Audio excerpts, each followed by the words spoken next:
Good evening and welcome to the October 2015 Richardson Law Office's Legal Hangout.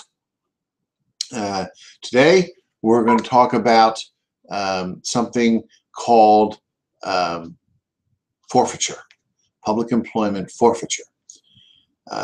Now, this becomes important if you're a public employee. Let's say you're a public employee and you get charged with what in other states would call a misdemeanor. In New Jersey, we refer to them as a disorderly persons offense or a petty disorderly persons offense. But what a lot of people don't know is that if you are charged with one of these offenses, then and you're a public employee, you risk losing your job. And that's not something you want to have happen. So if you're charged with something like that, you have to look at it very carefully, and you should definitely consult with an attorney to see whether you face a problem for this. Now, what is forfeiture? Well, if you commit a disorderly persons offense or a petty disorderly persons offense, you can either lose your public employment or lose any ability, not only lose your current public employment, but be barred from public employment for the rest of your life, permanently barred from it. And that's not something you want to have happen. So the first instance is where you are charged with, we'll use the word misdemeanor rather than the New Jersey term for it. And that offense involves dishonesty to some extent, your veracity. If you are charged and convicted of a misdemeanor that involves dishonesty, you face losing your public employment. Now, what exactly is public employment or public office?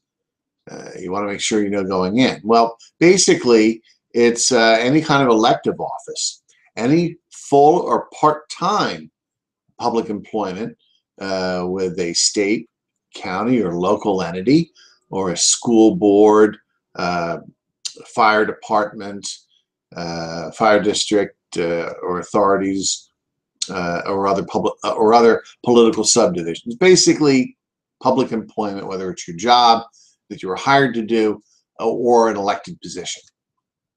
So you have to be very careful. So if you're charged with something like shoplifting, receiving stolen property, lying to the police, hindering a police investigation, passing bad checks, or anything, or theft by deception. And sometimes passing bad checks, you may not even think about it. Let's say you go to the supermarket and you get in line, you write out a check, and you pay for that food by check, and that check later bounces. And the supermarket contacts you because they have contact information on you and say, your check bounced. We need you to come in with cash and pay the bill within 10 days.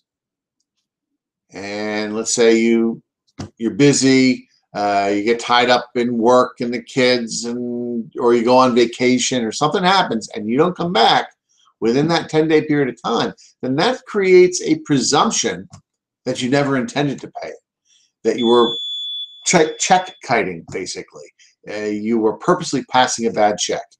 Now, that's a presumption, and you can rebut it. You can bring in evidence to show, no, that's not the case. This is why I didn't come in the 10 days and make good. But something as simple as that can threaten your public employment.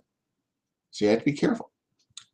The second thing is, does the misdemeanor that you're charged with touch upon your public employment, the work that you do? Is it involved? If you're, for example, a police officer and you commit a misdemeanor in the course of your employment, you're a teacher and you lose your temper and strike a student, That's simple assault, which is a disorderly persons offense here in New Jersey, but that is a misdemeanor that touches upon your employment. Anything that you do, and we're not talking about now misdemeanors that involve dishonesty. We're talking about any misdemeanor, any charge that touches upon your employment. And it's not always that obvious. That's not always the case. So you need to talk to an attorney about that to see whether there is a risk of public forfeiture as a result of these charges. Now, there are ways to get out of it or not risk public employment forfeiture. Now, there first of all is a procedure to seek a waiver of it, and that takes some time. And there are steps that need to be taken, and you should not do it without a lawyer. I suppose you can, but it's not a good idea. There are certain parties that you need to notice, certain permissions you have to get around that. The simpler way is to plead to an offense that would not trigger forfeiture.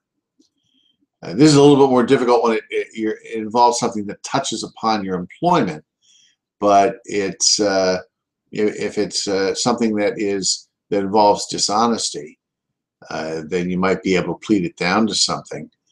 We talked last month about conditional dismissal, and that's what plays into this month's topic, because if you're talking about shoplifting, now a lot of courts, the judges will not allow you to plead down a shoplifting charge to a municipal ordinance or something else innocuous, which can put you in a difficult position if you have public employment. So you might want to go for that conditional dismissal if you have that available to you to avoid the forfeiture of public employment. Now, understand that this is not part of the sentencing. You are found guilty or you plead guilty to a misdemeanor under these circumstances. The judge has certain sentencing guidelines as far as fines, costs, and necessary restitution, things like that. But this is what's called a collateral consequence. It's something that's outside of the sentencing for that offense, but it's something that comes about as a result of that.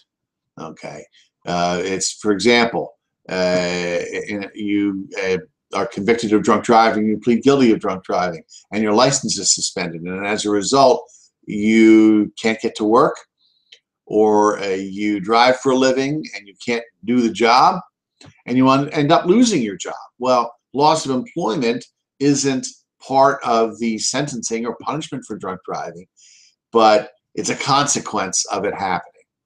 So this sort of thing gets reported, and administrative actions taken to terminate your employment or bar you from public employment. So it's not part of the individual crime as far sentencing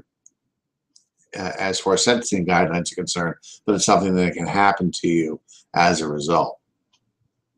So you have to be careful of this, and like I said, I definitely recommend you obtain an attorney to do that for you. And of course, this is here in New Jersey. We're talking about public employment forfeiture in New Jersey. So if you have any questions on this, if you think you might be facing forfeiture of your public employment as a result of pending charges, then reach out to an attorney and talk to them. And if this is in the South Jersey area, my offices are in Woodbury in Gloucester County. If you live in the Gloucester County area, feel free to give my office a call. I'm at 856-686-9910. I'm happy to sit down with you, look at the charges, see what you may be facing as far as potential forfeiture of your job. And we can go over what your options might be and strategies for keeping that from happening. Because you don't want to end up pleading guilty to something and then later losing your job. So that's it for our episode today. It's a short episode, fairly short topic, but a very important topic.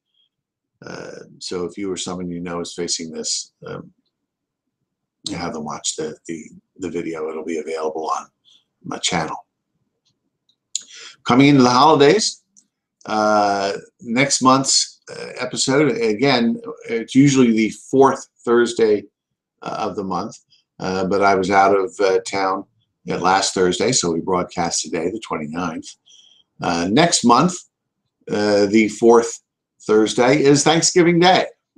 And I'm going to be home with my family, and I'm sure you will too. So we'll be broadcasting then. So our next month's episode, our November Legal Hangout, will be on November 19th at 5 p.m. And because we're coming into the holidays, coming into Thanksgiving and Christmas and Hanukkah and the New Year holiday, one of the things we're facing is an increase in drunk driving. And and oftentimes, whether you're coming home from a Christmas party or you are driving after New Year's Eve party, that sort of thing, whenever the holidays and we're traveling, we're celebrating, this sort of thing happens, and we see an increase in these charges. So what we're going to talk about next month on November 19th is what to do if you're stopped for drunk driving.